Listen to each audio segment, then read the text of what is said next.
Buenas tardes, amados hermanos. Si por ahí, hermano, le quitamos la interferencia a la bocinita, porfis. Sean todos bienvenidos a este culto especial, como lo dice el himno que nuestros hermanos cantaron, en memoria de nuestro Salvador y en memoria de un nuevo pacto que fue establecido aproximadamente hace 2000 años con la sangre preciosa del Mesías.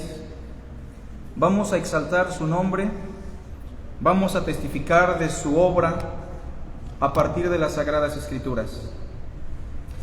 Pero quisiera hacer una petición muy especial por unas personas que están pasando por una situación bastante complicada, una situación de salud.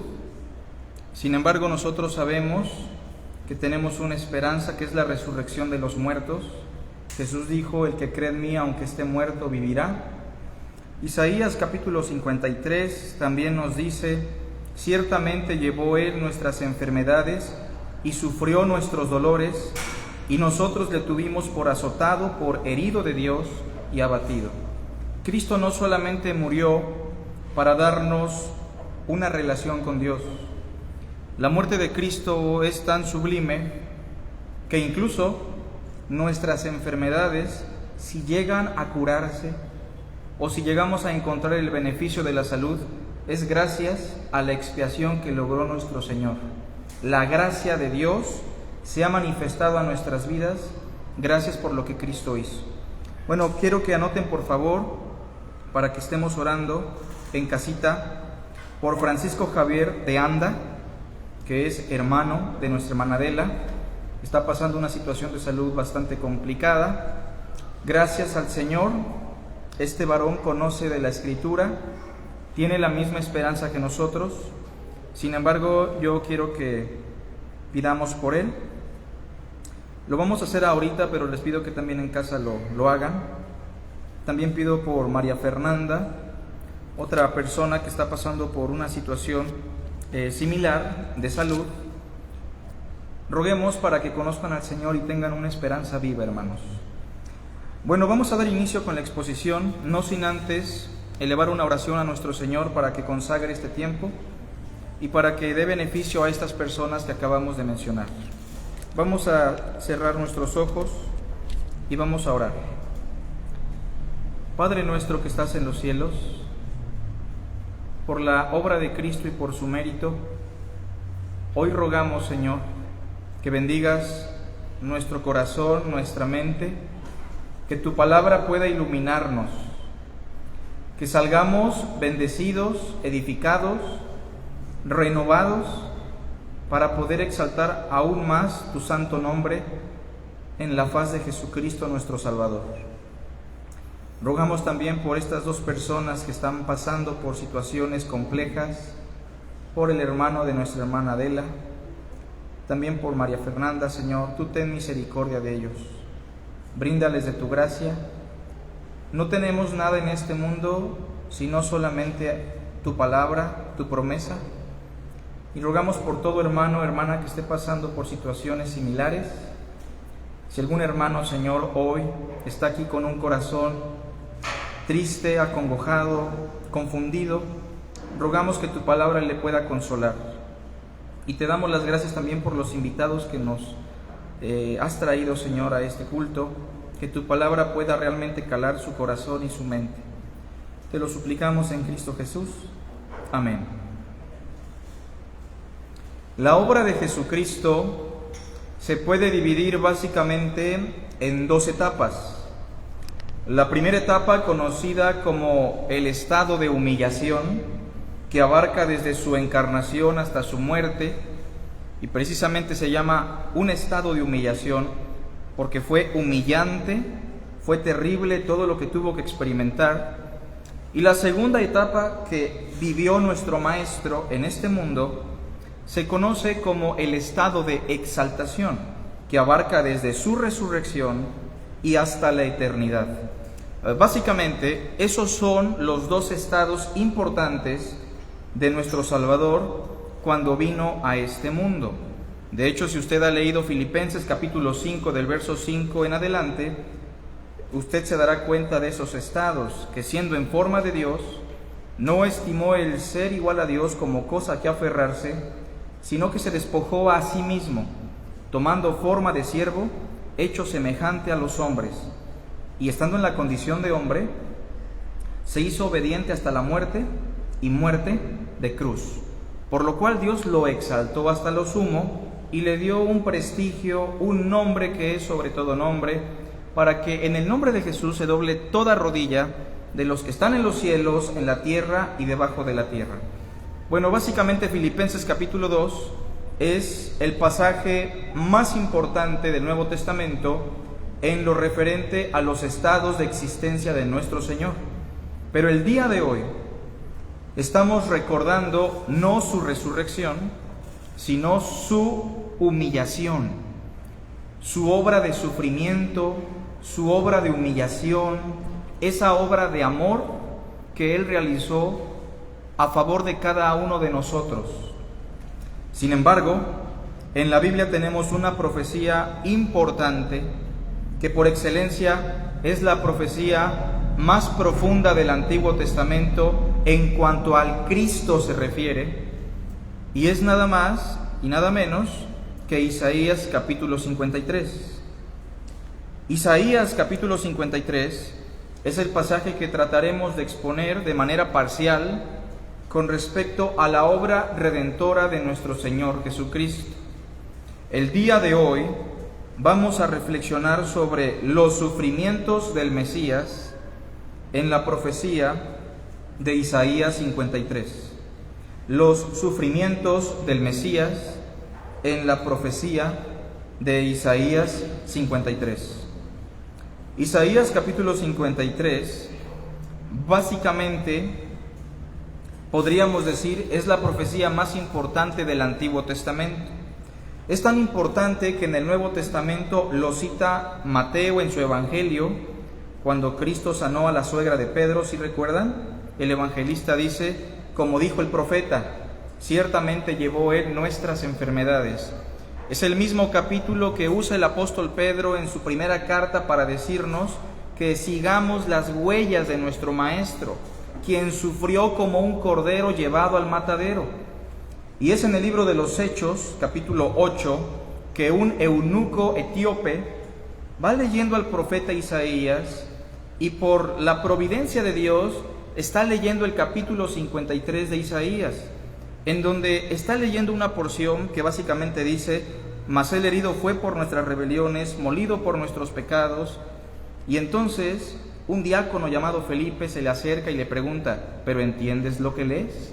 A lo cual respondió el eunuco, ¿y cómo entenderé todo esto si no hay quien me explique? Gracias a Dios que tenemos pastores, maestros, evangelistas que pueden explicarnos la palabra de Dios. Y el pasaje nos dice que abriendo su boca el diácono Felipe y comenzando desde esta escritura, le anunció al eunuco el evangelio de nuestro Señor Jesucristo. Es por eso que algunos teólogos le llaman al capítulo 53 de Isaías el evangelio según Isaías, porque en el capítulo 53 tenemos de manera completa toda la obra de redención y todo lo necesario para poder alcanzar salvación. Por otra parte, también el capítulo 53 de Isaías ha sido muy atacado, puesto que es la profecía más clara, más importante. El judaísmo ortodoxo, en algunas ocasiones en la sinagoga, en la lectura del libro de Isaías, muchas veces del capítulo 52 se brincan al capítulo 54, en los casos más extremos. En algunos otros casos le dan interpretaciones bastante forzadas para evitar que las personas acepten que el único que encaja en esa profecía es Jesús de Nazaret, el hijo del carpintero. ¿Cuáles son algunas de las profecías que el judaísmo ortodoxo ha tratado de transmitir a las sinagogas, al judaísmo y al mundo para evitar que Jesús sea considerado como el personaje medular de esta profecía? Bueno, dos interpretaciones básicamente que tienen cierto fundamento. La primera es que el capítulo 53, desde una perspectiva judía, y una mala interpretación, no habla del Mesías, sino más bien del pueblo judío. ¿Por qué? Porque en el libro de Isaías el pueblo judío se denomina muchas veces como mi siervo. Dios, Jehová, muchas veces en Isaías, muchas veces le llama mi siervo, no al Mesías, sino a su pueblo Israel. Y entonces el argumento básicamente es el siguiente, que si el capítulo 53 habla de un siervo sufriente, ese no debe de ser el Mesías, sino el propio pueblo judío. Vean conmigo, por favor, en Isaías capítulo 43,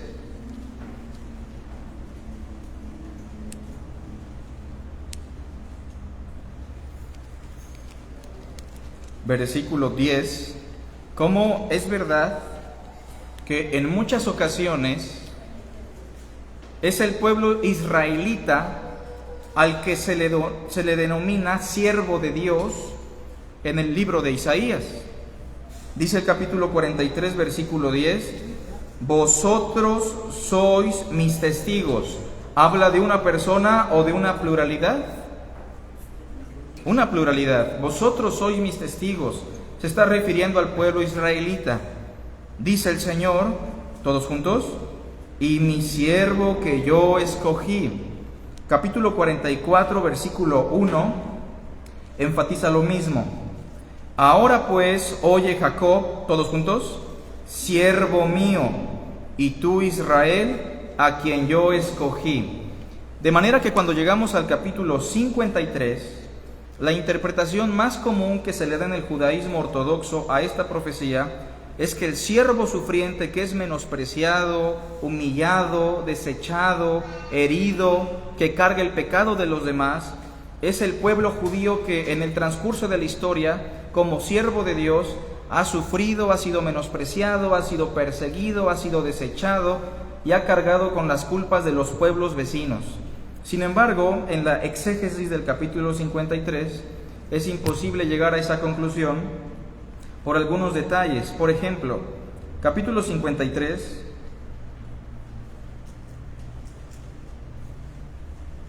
versículo 8 nos dice que por cárcel y por juicio fue quitado.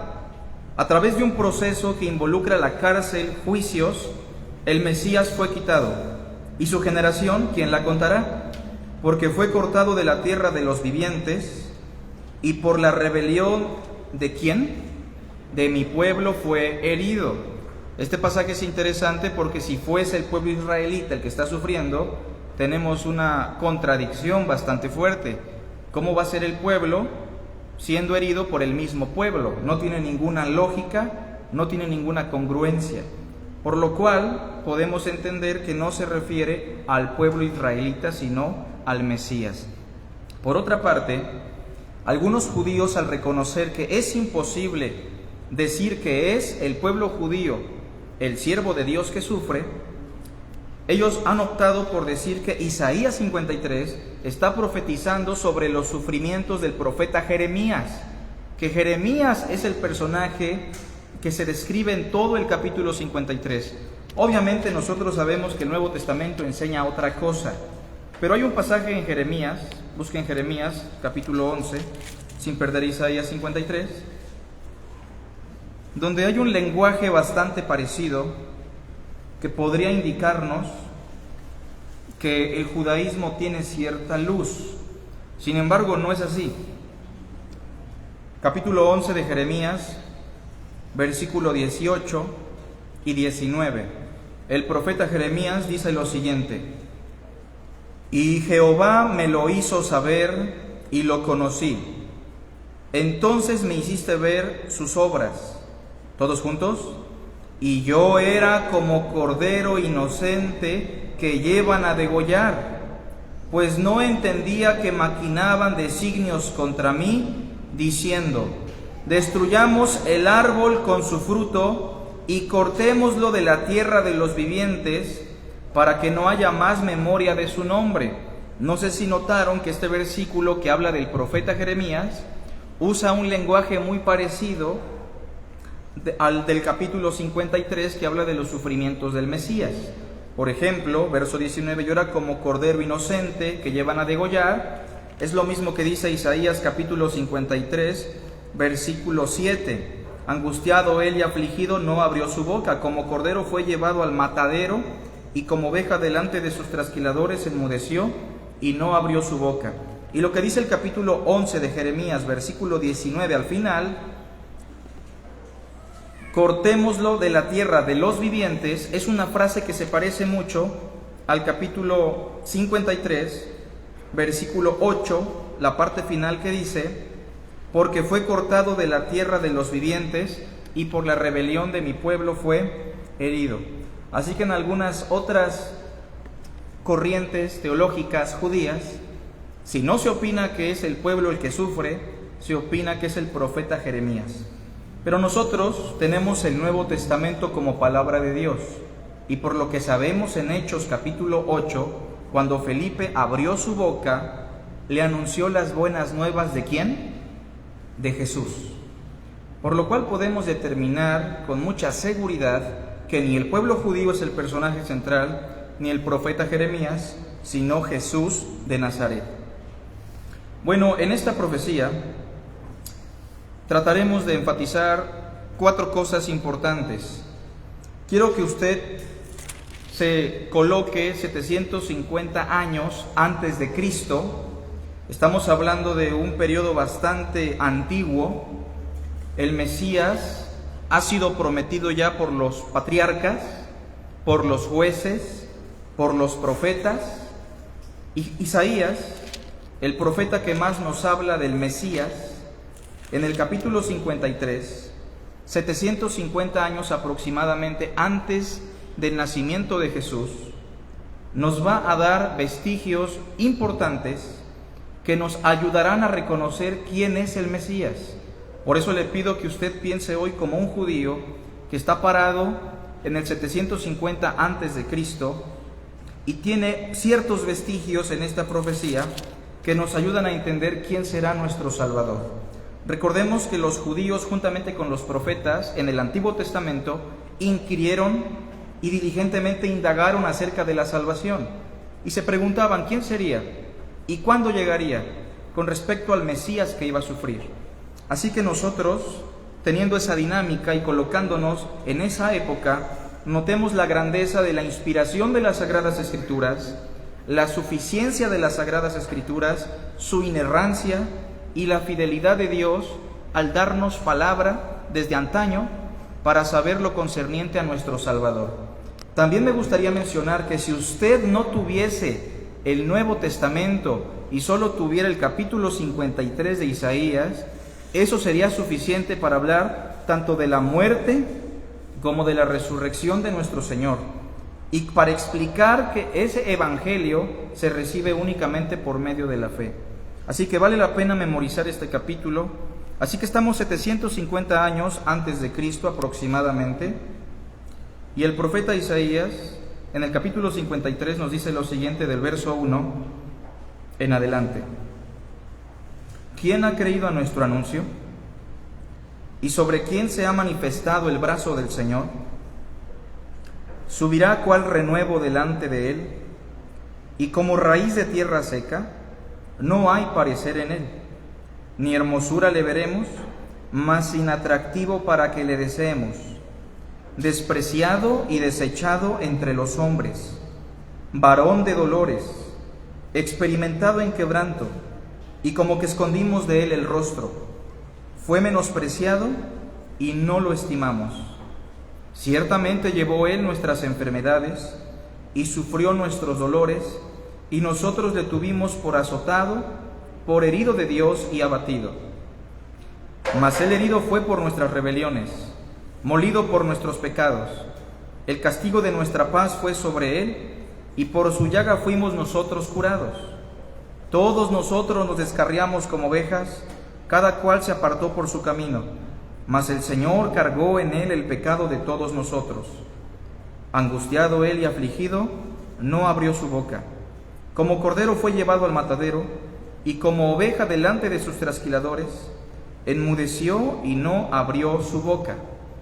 Por cárcel y por juicio fue quitado. ¿Y su generación? ¿Quién la contará? Porque fue cortado de la tierra de los vivientes, y por la rebelión de mi pueblo fue herido. Y se dispuso con los impíos su sepultura, mas con los ricos fue en su muerte, aunque nunca hizo maldad, ni hubo engaño en su boca. 750 años antes de Cristo se profetizó todo esto, y nosotros hoy estamos parados 2000 años después de esos acontecimientos. Así que tratemos de desglosar esta porción de la Escritura y entender algunos aspectos importantes sobre lo que nos anuncia esta profecía. En primer lugar, número 1, Isaías 53 es una profecía que nos anuncia la condición humillante del Mesías. Quiero que recuerden eso, hermanos. Esta profecía, en primer lugar, nos anunciaba de antemano ¿la qué?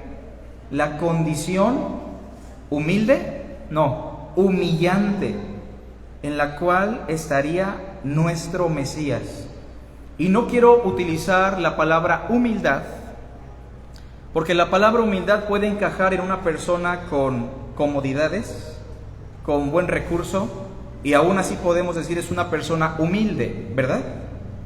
Pero la palabra humillante es una palabra que nos ayuda a entender muchísimo más cuál fue la condición en la que llegó nuestro Salvador.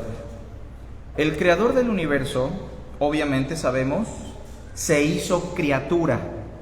El dador de la ley se hizo obediente a su ley. El dador de la vida va a experimentar la muerte. Pero Isaías nos dice en el versículo 2, subirá cual renuevo delante de él.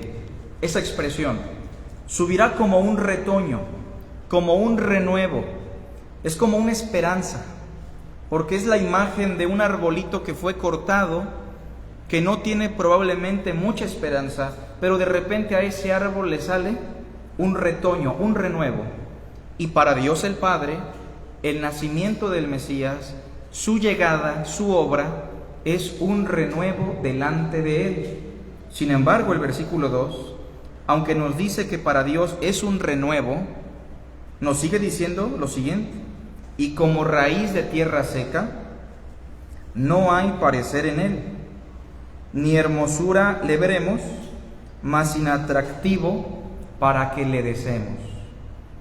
Un Mesías que es profetizado como alguien que vendrá en una condición humillante. Hace 2000 años, nuestro Salvador, Jesús de Nazaret, siendo del linaje del rey David, escuchen bien, siendo del linaje de los reyes, tanto de su padre adoptivo como de su madre María, nació bajo una condición humillante, porque el reino de David, ustedes saben, para esa época estaba humillado. El reino de David, su linaje, estaba subyugado por los romanos. Y Jesús de Nazaret, quien debió nacer en un palacio, probablemente en el palacio de Salomón, quien debió nacer con riquezas y en las mejores comodidades, nace como rey, pero para las personas es una raíz de tierra seca. No hay parecer en él, no hay hermosura, no hay atractivo, nadie lo desea. Usted cuando va a tener un bebé, probablemente se programa, busca una clínica particular, busca los mejores pañales, ahorra un buen dinerito y está preparándose para que su hijo, su hija, nazca en las mejores condiciones. Pero nuestro Mesías, y tengo que reiterar algo, nuestro Creador, el Dios que creó los cielos y la tierra cuando vino a este mundo, ustedes han leído los evangelios, nació en un pesebre con los animales. ¿Por qué? Porque no hubo lugar ya para él.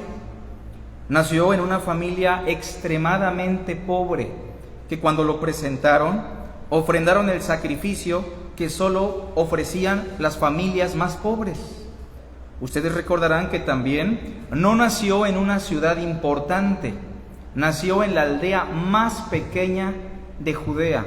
Pero tú, Belén Efrata, pequeñita para estar entre las familias de Judá, de ti me saldrá el que será Señor en Israel. Nuestro Mesías es profetizado en esta profecía como un personaje, como un Salvador, que vendría en una condición totalmente humillada. Las zorras tienen guaridas, las aves tienen nidos. ¿Qué dijo el Señor? Yo, el Hijo del Hombre que recibe toda potestad, no tiene ni siquiera dónde recostar su cabeza. Eso es lo primero que debemos recordar, que aún las personas que lo seguían, mis hermanos, el séquito de personas que iba tras él, eran publicanos, pecadores, rameras, personas del vulgo y sin letras. Isaías nos está anunciando ya que el Mesías vendría en una condición humillante. Por eso Cristo confrontó a los discípulos de Emaús y les dijo: oh insensatos y tardos de corazón, para creer que todo, porque creían una parte, la exaltación, pero son insensatos y tardos de corazón porque no creyeron en todo lo que los profetas habían dicho. ¿No era necesario que el Cristo padeciera estas cosas y entrara después en su gloria? Y comenzando desde Moisés y siguiendo por todos los profetas, les declaraba en todas las escrituras lo que de él decían. En primer lugar, entonces, recordemos, Isaías 53 anunció que nuestro Salvador vendría en una condición extremadamente humillante. Pero hay una segunda cosa que debemos destacar. Número 2. Isaías 53, hermanos, es una profecía que nos anuncia de antemano el rechazo del pueblo judío hacia el Mesías. También se nos anunció, también se profetizó que su pueblo lo iba a rechazar, que su pueblo lo iba a crucificar, que lo iban a menospreciar, que no lo iban a estimar. De hecho, Isaías capítulo 53 es una especie de lamento, porque no sé si se han dado cuenta, en el versículo 3, pareciera que el profeta Isaías no está hablando solo, sino que está hablando en nombre de muchos. Verso 3. Despreciado y desechado entre los hombres, varón de dolores, experimentado en quebranto, y como que escondimos de él el rostro, fue menospreciado y no lo estimamos. El Mesías, mis hermanos, fue anunciado como un personaje que iba a ser rechazado por su pueblo. De hecho, el verso 3 y verso 4, al parecer es un lamento. Sigue diciendo el verso 4: ciertamente llevó él nuestras enfermedades y sufrió nuestros dolores. Pero ¿qué pensamos nosotros como su pueblo? Nosotros pensamos que estaba siendo azotado y herido ¿por parte de quién? Por Dios. La conclusión del pueblo judío es: está sufriendo ese hombre, está cargando tanto sufrimiento y tanto dolor, lo están azotando y lo están crucificando, porque seguramente Dios mismo lo está castigando por ser un pecador. Esa fue a la conclusión que llegó el Sanedrín, que llegó el pueblo, a la que llegaron incluso los romanos. Desde ahí se nos habla del rechazo que el mundo, pero muy en particular su pueblo, tendría sobre él. Ahora, creo que aquí hay personas que probablemente nunca habían escuchado sobre Jesús de Nazaret. Y probablemente usted y yo en algún momento pudimos haber dicho: pues yo a Jesús sí lo aprecio, para mí Jesús sí es valioso, para mí Jesús sí es importante, pero es muy probable que no sea así. Hubo un hombre llamado Nicodemo, ¿sí lo recuerdan? Que fue y le dijo: maestro, rabí, sabemos que has venido de Dios, porque nadie puede hacer estas señales. Pero la realidad es que en su corazón Nicodemo estaba rechazando al Mesías. Este pueblo de labios me honra, el mismo profeta lo dice, mas su corazón está lejos de mí. Veamos, hermanos, por favor, a detalle lo que dice el verso 3. Hay algunas expresiones importantes. El Mesías será despreciado, será desechado entre todos los hombres, al grado, hermanos, que ustedes recordarán que prefirieron a un criminal llamado Barrabás. Sigue diciendo el verso 3, fue un varón de dolores, experimentado en quebranto.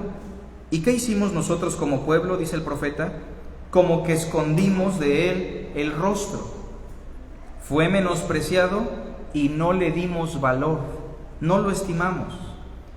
Ciertamente llevó él nuestras enfermedades, porque esto, mis hermanos, es un lamento que nos habla incluso de los beneficios que el pueblo experimentó por el Mesías, pero ellos lo rechazaron por completo. Sigue diciendo el verso 4, él sufrió nuestros dolores. En esta profecía es como si ellos estuviesen volteando en retrospectiva y estuviesen recordando su desprecio, pero ahora comprenden. Él sufrió nuestros dolores y nosotros absurdamente le tuvimos por azotado, como alguien herido de parte de Dios y abatido. Si recuerdan que esto se cumple probablemente en Pentecostés, cuando Pedro les predicó por primera vez el Evangelio y les dijo, sepa pues ciertísimamente, ¿se lo saben?, toda la casa de Israel, que a este Jesús, el hijo del carpintero, a quien vosotros crucificasteis, Dios le ha hecho Señor y Cristo. Entonces el pueblo compungido de corazón respondió, ¿qué haremos? Esa es la segunda cosa que nos enseña la profecía. Una profecía que nos anuncia el rechazo del pueblo judío hacia su Mesías. A lo suyo vino, pero los suyos no le recibieron. En tercer lugar, hermanos, número 3, Isaías 53 es una profecía que nos anuncia la verdad detrás del sufrimiento del Mesías. Miren, lo que nos dice el versículo 4 es que el pueblo judío, cuando lo miraba colgado en la cruz y lo miraba sufrir, a la conclusión que ellos llegaron fue la siguiente: está sufriendo porque Dios lo está castigando. Esa es la conclusión, ¿verdad? Porque Dios lo está atormentando, porque es un pecador, porque es una persona que está predicando herejía, porque vino a contradecir al profeta Moisés. Pero la realidad es que el mismo profeta Isaías en esta profecía nos habla de las verdades o de la verdad del sufrimiento de nuestro Salvador. Veamos el verso 5, hermanos. Del 5 al 8 vamos a enfatizar algunas cosas.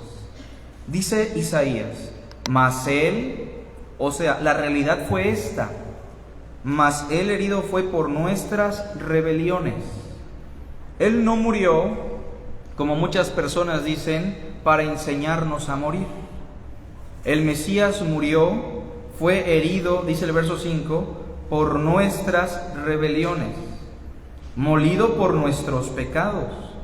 El castigo de nuestra paz fue sobre él, y por su llaga fuimos nosotros curados. Esta palabrita pequeñita, por, que aparece constantemente en el verso 5, nos está indicando un cambio, una sustitución.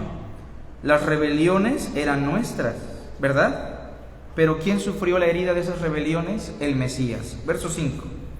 Los pecados eran nuestros, pero ¿quién fue molido por esos pecados? El Mesías. El castigo por el cual nosotros tenemos paz era un castigo que debió recaer sobre nosotros, pero recayó sobre el Mesías.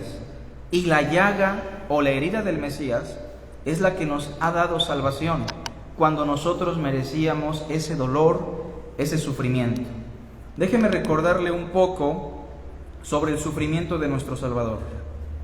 Una vez que fue humillado por los soldados, por el Sanedrín, por Anás y Caifás, que le arrancaron las barbas, que lo escupían y lo golpeaban, que lo coronaron con espinas, que le pusieron un ropaje real en signo de burla.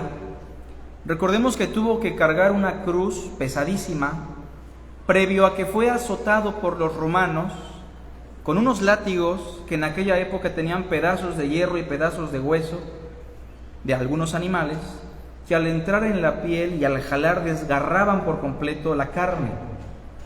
Ustedes saben que cuando eso ocurre, y creo que ya no pasa tanto en este mundo, pero ha llegado a pasar, médicamente en el cuerpo, de manera biológica, la sangre empieza a salirse de nuestro cuerpo lo cual va a provocar una convulsión hipovolémica tarde que temprano, taquicardias probablemente muy altas, y en esa condición nuestro Mesías cargó una cruz hasta el monte Calvario, donde fue clavado, donde fue levantado, donde aún los fariseos, los saduceos y los ancianos se burlaban, donde los romanos se reían, donde dos malhechores lo injuriaban, donde sus discípulos fueron dispersos por el temor a morir juntamente con él.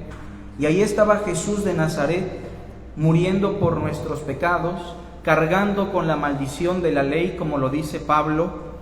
Cristo nos redimió de la maldición de la ley, hecho por nosotros maldición, porque escrito está: maldito por Dios es el colgado, cumpliendo con una profecía que lo colocaba como una abominación de acuerdo a la ley.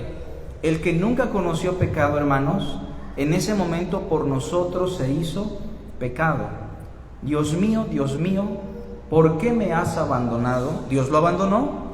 Claro que lo abandonó, porque le está dando el trato que merecíamos usted y yo.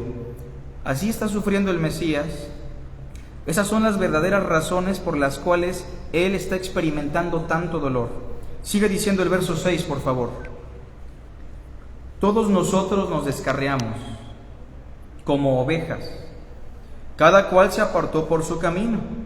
Aunque la humanidad hace su propia voluntad y las personas toman su propia vereda, sin considerar a Dios, el Mesías vino a este mundo para hacer la voluntad de Dios y morir por aquellos que estaban descarriados. Porque el Hijo del Hombre, como dirá el evangelista, vino a buscar y a salvar lo que se había perdido.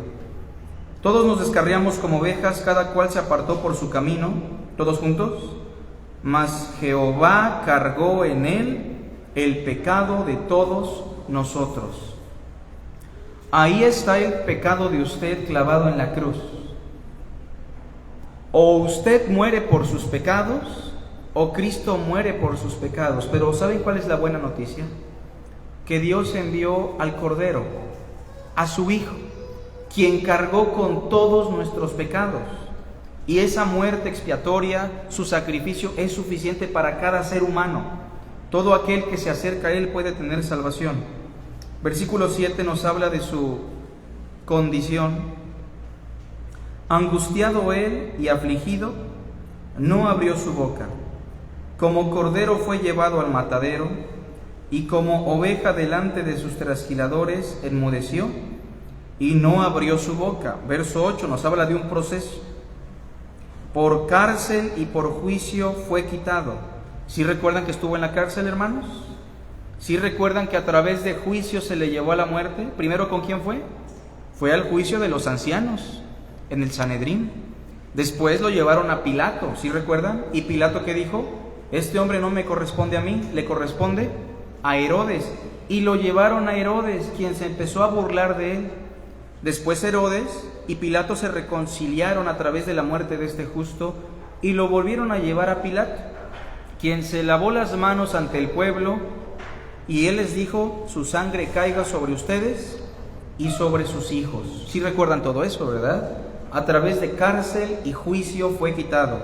Verso 8, ¿y su generación quién la contará? Hermanos, ¿por qué creen ustedes que en la ley de Moisés era importante que si un hombre moría sin hijos, su hermano tenía que dejarle descendencia? Porque para el pueblo judío era una humillación que un varón no tuviese hijos, ¿verdad?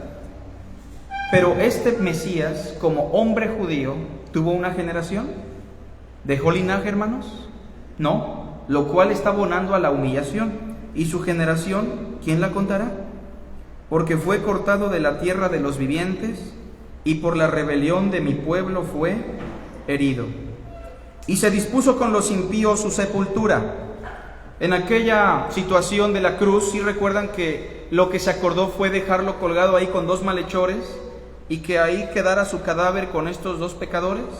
Sin embargo, el verso 9 nos dice que aunque se dispuso con los impíos su sepultura, mas con los ricos fue en su muerte, porque un hombre llamado José de Arimatea le dio una tumba que estaba en una sección para personas que eran adineradas.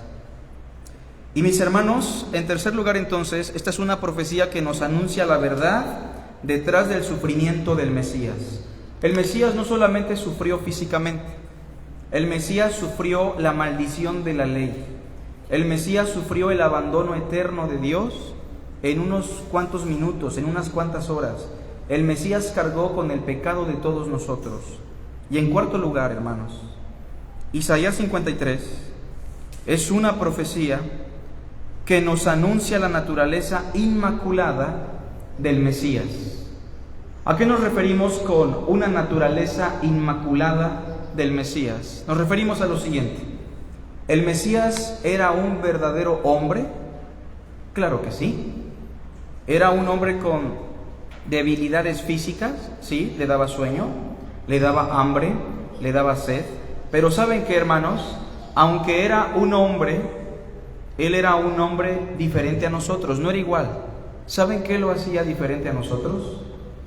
Una naturaleza inmaculada, semejante en todo a nosotros, pero sin pecado. Vean lo que dice el versículo 9, la parte final, todos juntos. Aunque nunca hizo maldad, ni hubo engaño en su boca. Un hombre como usted, como yo, pero que nunca pecó, que desde su nacimiento llegó a este mundo sin pecado, como el primer Adán, pero él como el segundo Adán se mantuvo sin pecar, que cumplió todos los mandamientos de la ley mosaica, los 613 mitzvot que vienen en la ley de Moisés, quien honró a su padre y a su madre, quien fue circuncidado, quien cumplió cabalmente la ley, quien nunca pecó, quien nunca mintió, un hombre quien nunca tuvo el mínimo pensamiento perverso, un hombre totalmente puro, inmaculado y sin pecado, un hombre que era tan perfecto que hasta un ladrón en la cruz testificó, mas éste ningún mal hizo. Ese es Jesús de Nazaret, nuestro Salvador. Y hoy queremos testificarle a las personas que nos visitan y queremos recordar la grandeza de este Salvador haciendo una invitación que nos indica que lo que Dios exige para todo hombre desde esta profecía es únicamente fe en todo lo que acabamos de mencionar, que hay un solo mediador, un solo Salvador, un solo personaje que ha muerto por nuestros pecados. Isaías 53:1, por favor, leemos todos juntos. ¿Quién ha creído a nuestro anuncio? Esa primera pregunta, ¿quién ha creído a nuestro anuncio? ¿Saben qué está implicando? Que hay un anuncio de salvación, obviamente, y que ese anuncio se recibe por medio de ¿qué? ¿Qué dice la pregunta? ¿Quién ha creído? Un anuncio que se recibe por medio de la fe. La salvación que Dios nos ofrece es una salvación que ganó el Mesías, pero la misma profecía nos anuncia que esa buena nueva, que esa salvación se recibe por medio de la fe. Quiero que vean a qué anuncio se refiere Isaías. Capítulo 52, por favor. Versículo 7. Este anuncio se describe en este capítulo de la siguiente manera: cuán hermosos son sobre los montes los pies del que trae alegres nuevas, del que anuncia la paz. Este anuncio contiene la paz, que podemos tener paz con Dios. ¿Qué más? Del que trae nuevas del bien, son buenas noticias. Del que publica salvación, es un anuncio de salvación. ¿Todos juntos? Del que dice a Sión, tu Dios reina. El tiempo se ha cumplido, todos se lo saben. El reino de Dios se ha acercado. Arrepentíos y creed en las buenas nuevas. Pero hacemos la pregunta: ¿quién ha creído a nuestro anuncio? ¿Usted es alguien que ha creído en este mensaje? ¿Usted ha creído realmente en las buenas nuevas de Cristo? Hoy queremos exhortarle, animarle a que usted vaya a Jesús en fe, que usted entienda que la salvación es gratuita, que no tiene ningún precio, que Cristo murió por nuestros pecados conforme a las Escrituras y que resucitó al tercer día conforme a las Escrituras. Señores, ¿Qué debo hacer para ser salvo? Cree en el Señor Jesucristo y serás salvo. El que en Él cree no será jamás avergonzado. Justificados pues por la fe, tenemos paz para con Dios por medio de nuestro Señor Jesucristo. ¿Eres malo? ¿Te consideras perverso, abominable, pecador, perdido, desviado? Bienvenido al grupo, porque todos los seres humanos estamos en esa condición. Merecemos la muerte, la ira de Dios, el abandono eterno, pero Dios es un Dios de amor. Y amó tanto al mundo que dio a su Hijo unigénito, para que todo aquel que en Él cree no se pierda, mas tenga vida eterna. Hoy queremos hacer una oración, dándole gracias a Dios, hermanos, por su palabra, y orando por aquellas personas que nos visitan, para que puedan recibir por medio de la fe a nuestro Señor Jesucristo. Oremos. Gracias te damos, Padre, por tu hermosa palabra, por Jesús nuestro Salvador, porque hace 2000 años tú lo enviaste para nuestra redención. Gracias por nuestro precioso Jesús, nuestro precioso Salvador. Perdona nuestras faltas, Señor. Sabemos que estamos justificados. Y te pedimos también, Padre, por aquellas personas que hoy nos visitan, para que puedan llevar a Cristo en su corazón por medio de la fe. En tus manos ponemos lo que resta de este servicio, Señor. Te damos a ti la honra, la gloria y la alabanza en Cristo Jesús. Amén.